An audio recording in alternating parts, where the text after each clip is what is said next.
எல்லாத்துக்கும் வணக்கம். நேற்று வந்து டிவிலாம் பார்த்தீங்கன்னா, ஒரு மேட்ரு வந்து ரிசீவாக வந்து போயிட்டு இருந்துச்சு. அது என்னன்னு பார்த்தீங்கன்னா, அரசு அதிகாரிகள் வந்து லஞ்சம் வாங்கினாங்கன்னா, அவங்களோட சொத்துல வந்து பாதி வந்து பறிமுதல் செய்யப்படும் அப்படின்ற மாதிரி வீடியோலாம் நிறையா வந்து வந்துருச்சு. செய்கிற வந்து இது வந்து ரொம்ப கவனிக்க வேண்டிய ஒரு விஷயமா வந்து இருந்துச்சு. பார்த்தீங்கன்னா, லஞ்சம் வந்து எல்லா அடிமட்டத்துலேருந்து மேல் மட்டத்து வரைக்கும் எல்லாமே பிரயோடி போய் கிடக்கு. லஞ்சம் வந்து பார்த்தீங்கன்னா, ஒரு இயல்பாகவே போச்சு. லஞ்சம் கொடுத்தாத்தே எல்லா காரியமும் நடக்கிற மாதிரி எல்லாமே ஆகிப்போச்சு. இப்போ பார்த்தீங்கன்னா, கோயிலேருந்து எல்லா இதுலேயும் லஞ்சம் தான். கோயிலுக்கு போகவே பயமாக கிடக்கு. கோயிலில் போனால் முடிச்சுங்க, அங்கே போய் பார்த்தீங்கன்னா, அந்த அர்ச்சகர் வந்து பார்த்தீங்கன்னா, காசு கொடுத்தாத்தேன் நமக்கு வந்து திண்ணீரை வச்சு விட்றாப்புல. அதே மாதிரி பார்த்தீங்கன்னா, பூ கொடுக்குறாப்புல. அதே மாதிரி எல்லா இடத்துலையும் வந்து லஞ்சம் வந்து இப்போ வந்து பெரிய போய் இருக்கு. பார்த்தீங்கன்னா, இப்போ வந்து கவர்மெண்ட் ஆஸ்பத்திரிக்கெலாம் போனீங்கன்னு வச்சுக்கோங்க, அங்கெல்லாம் போனீங்கன்னா சும்மா கவர்மெண்ட் ஆஸ்பத்திரி ஃப்ரீ அப்படின்னு சொல்லுவாங்க. ஆனால் பார்த்தீங்கன்னா, இடையில இருக்கவங்க அந்த அடித்தட்டு வேலையெல்லாம் செய்கிறவங்க பார்த்தீங்கன்னா, காசை பிடிங்கி எரிஞ்சிடுவாங்க. அதே மாதிரி பார்த்தீங்கன்னா, ஒரு பிரசவ வார்டுக்கெல்லாம் ஒரு கர்ப்பிணி பெண்லாம் கொண்டு போன முடிச்சு போகும்போதே லஞ்சந்தேன். போகும்போது உள்ளுக்கு போகும்போதே லஞ்சந்தேன். அதுக்கப்புறம் அந்த பெட்டு அமர்த்துறதுல லஞ்சந்தேன். அது பெட்டை கூட்டுறதுலேருந்து லஞ்சந்தேன்.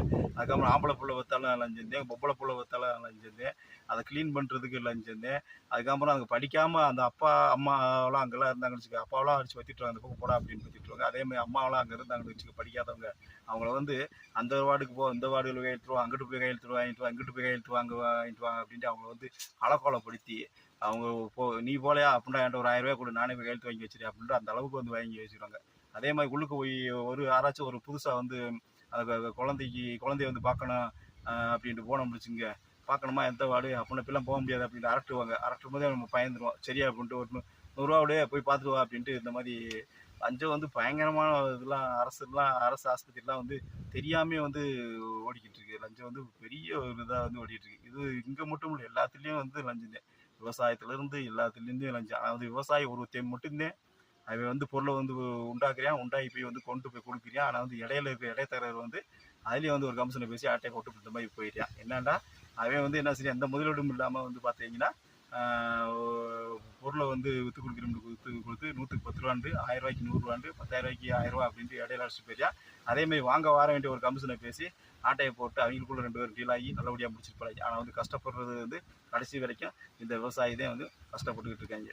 லஞ்சம்ன்றது வந்து எல்லா விதத்துலையும் எல்லாருக்கும் பிரயோடி போச்சு. அதை வந்து இந்த அரசு வந்து தடுக்கணும். தடுத்து வந்து லஞ்சத்தை வந்து கம்மி பண்ணணும்.